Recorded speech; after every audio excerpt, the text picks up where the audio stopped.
today, we've got to play catch up. Yes. A lot of people buy Tesla because they think it's a good company, but they've got no awareness of the real price of what they're paying. Yep. I love that you brought that into it. And that's not even set up. That's exactly what we're going to look at today. Okay. Now, what we're going to look at today is the price to earnings ratio. So a simple way to see how expensive or cheap a stock might be relative to its earnings. Okay, so we're going to calculate this by dividing the stock's current price on the top line by its earnings per share on the bottom line. And if we look at an update of your P&L, do you want to do that? Yes. So we've got EasyJet, you are making £230, but we're getting hurt badly in Delta. Yes. So Delta Airlines is costing us 700. Kingfisher, we're down 270. Next, we're up 150. Remind us how you chose the airlines. So we looked at things like quality of service, value for money, ease of booking, those sorts of things. That's right. And then the retailers? At retailers, we looked at, in my own personal home renovation, which retailers I was using most. That's right. So today we graduate because we got to move on to the real reason that you pick stocks. A lot of people use those exact techniques, and unfortunately they do end up losing money. Okay. Right. So I was a bit unfair. It really helps me that you've lost money in the first 2 weeks. Now, so far, Pega, you've learned a very basic way of choosing between two companies, right? How to put on a pair trade. So that's good. We've learned of going long. We learned what going short is. But now we're going to learn to research how cheap or expensive a share is. Okay. An alternative way of saying that is your view of the company being good, is that already priced in to the cost of buying a share? Right? Because remember, you're buying a share of its earnings. Understood, yeah. Therefore, is your view that the company is good already priced into the cost of buying a share? Now, that's because a lot of people buy Tesla, right? A lot of people will buy Nvidia, but they're doing it because it's a good company, right? Now, that's why you've bought EasyJet. That's why you've bought Kingfisher. Right. Because you regard them as good companies. A lot of people buy Tesla because they think it's a good company, but they've got no awareness of the real price of what they're paying. And some other people may have already thought that, and that's been priced into the existing price that I paid for it. That's exactly. Oh, okay. I like this. Now, we know that your husband's a big rugby player. What number of player do you think scores the most points in a rugby team? So I think that you have the wingers probably score the most tries, but I think the kicker probably scores the most points because there are an awful lot of penalties in rugby. And what number is the? Number 10. The number 10. Right, we're going to look at two rugby players in an analogy. Okay. Now, both number 10s score 100 points in the season. So, who is going to get the spot on the Lions team? Do you know what the Lions is? Yes. You do? Oh, good. Right, okay. Now, the Lions coach notices the English player was on the pitch for a total of 2,000 minutes in the season. However, the Scottish player only played 1,000 minutes. Now, what does that tell you if they both scored the same number of points? Well, in the number of minutes played, the player who was on for less time scored the most points per minute. And which one was the better one then?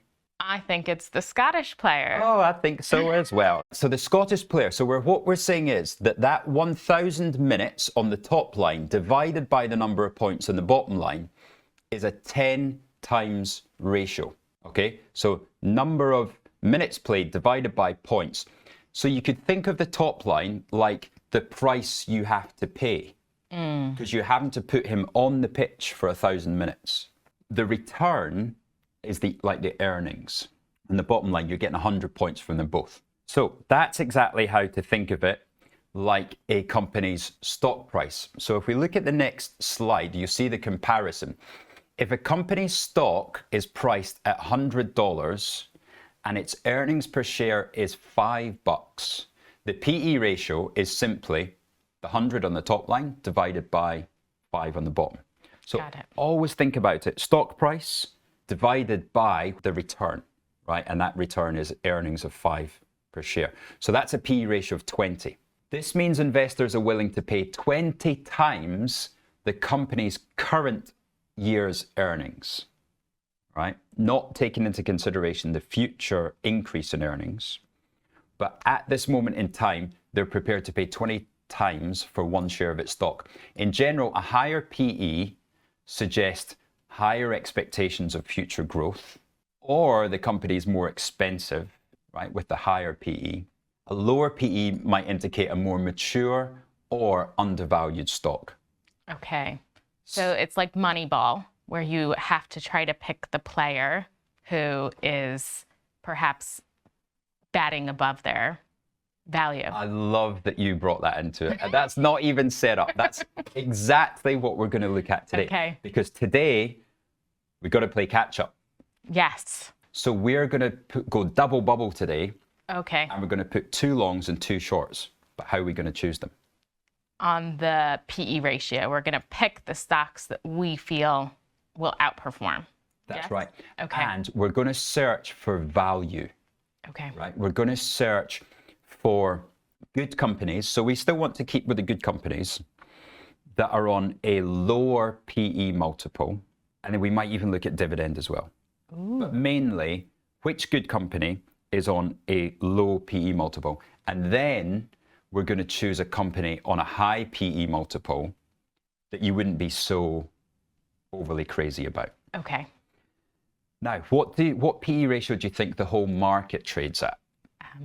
Is it around 10? It's around 10 in the UK.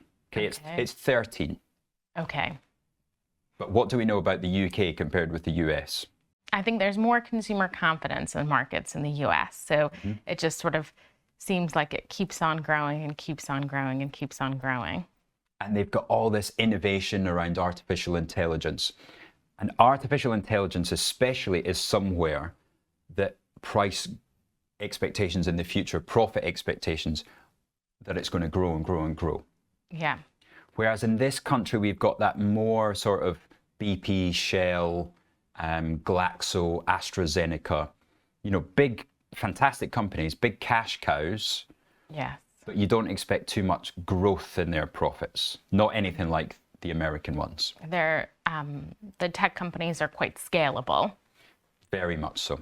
And they're plowing a lot of cash into growth and research and development. So you've got maybe lower profits at the moment, looking for higher profits in the future. Okay. So the American market's on 22 times earnings. Oh, wow. Wow, indeed. And that's why Warren Buffett thinks it might be overvalued. Okay. Right? Because 13 times against 22 times, that's a big gap. So today we're going to look at British earnings, right? And we are looking at the wonderful stock screener in the IG platform. So the stock screener allows you to choose all these things here. So I've looked at where the price target upside is actually downside. Where do research analysts think that these stocks are already too overvalued? Okay. Where do the analysts think that it's a hold or a sell or a strong sell? And then this great thing that TipRanks puts together called a smart score. We want it to be under 7. So the best stocks are like 8, 9, 10s. Yes. And these are going to be under 7. Okay. Right. What does this give us? So it takes all the companies in the UK and it puts them together. Now, looking down these, right, here we go. The PE ratio, do you see it there? Yes, I do. So I've ranked this by PE ratio. Now, we start on 54 times earnings, which sounds to me there must be something really quite questionable there about those future profits. Yeah. Because that's crazy. Like 54 is huge. That is. Now, Metro Bank's had a lot of problems. We'll ignore that one. Robert Walters will ignore that one on 43. So let's look at something more realistic. And that would be one name that you know there. Yes, Intercontinental Hotels. I'm familiar with the brand. They have a few brands in their portfolio. I think they own Holiday Inn as well. That's right. So Intercontinental Hotels, you see its share price is $8.60. It's got a market cap of 13.6 billion. Yeah. The amount of information on this stock screener on the IG platform is just incredible. But importantly, we see it's on a P ratio of 27.8 times. Yeah. What do we know if it's 27.8 times? That we're expecting a lot of growth. And actually, as we said, we thought it was about average. So that's probably a bit high for our expectations of the hotel group. So we could say it's expensive. Yeah. And analysts agree with you because analysts say that there's 9% downside. Wow. Right. So that today is one of our shorts. Okay. Then you could also look at, there's Halfords there, there's Ashmore Group, but that now you see that PEs are coming down. So, right, we've got one short there in Intercontinental. Okay. Now I'm going to try and find the one where I've also done this on the positive side. There we go. Right, on the positive side. So let's go through this together. We're going to have upside of 20%, 10%, or at least 5%. Okay. We're going to have analyst consensus of a strong buy, moderate buy. Do we have a hold? No. I think we have some ground to make up here. We do. So we need it to be a buy. The smart score we want in that top section. So let's have a smart score of the absolute best. Okay. Or an 8 or 9. Now that still gives us 97 results. So that gives us quite a wide range. Yes. Shall we score it by PE ratio? We can then rank them, right? Exactly. Wow. So we don't want any 98s. Ooh, way too high. Then the 50s, we get down to the 40s. We want one around about the multiple of the market, I think. Around 13. So there's one that sticks out. Now, which ones do you recognize of those names? My mentor actually used to work at Computer Center, so okay. I'm sure that he's retired now, but I'm sure he's left it in a good place. So based on personal recommendation, that's one that I would be wonderful, right? Quite keen on. Computer Center, which is definitely not the one I was thinking, but okay. This is why it's your own portfolio, and I'm very happy to look at you going into Computer Center.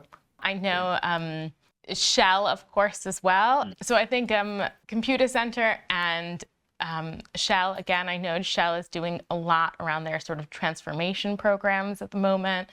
And so I think that I would back them. Excellent. Right. So that's 2. Now we can go on, right? There's some great companies down there as well. But we're going to look at Shell and Computer Center on your long side today. And then we're going to do an experiment where we're going to sell some futures for you. Okay. So do you remember what the short name was that we were going short with? We were going short on Intercontinental. That's right. The hotel group, yep. So there's Computer Center. Oh my goodness me, look at that graph. Right, so that's what we're buying. And we try and put a bid in there. So £5,000 we're going to buy of it, and it's at £21 a share. So £2.50 a point because it's at £20. Okay. And we'll go with an order of in the maybe 21.70 there. Okay. So let's put that on the buy side. Right, that one's in. We'll try and get that. And then your next long? And the next long was Shell. Shell. That one should be easier to transact. So it's around about the same share price. So that's just going to be £2 a point. And we'll go ahead and buy that one. All happy? Let's do it. Deal, £2 a point, 26.14. We're in there. And then we're going to go short IHG. So you're getting a real portfolio now, aren't you? Yes, a good range of retail, energy, hospitality, the travel sector. So short £5,100 of IHG, that's done. Let's see our balance. We are using 37% of equity. Okay. And we're going to short some FTSE to give you a full hedge, right? So we're using an index hedge this time. So we're shorting some IHG and we're shorting some FTSE, and that's going to be 0.5, 4,000, 0.6 is 5,000. There we go.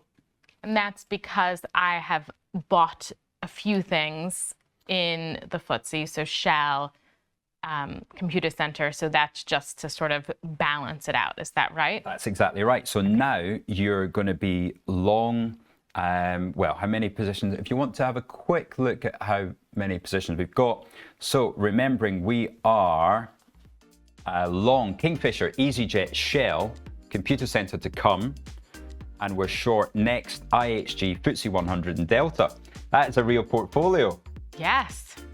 So we're at the moment we're down 675. I am looking forward to that being a lower red number. We're going to make progress now.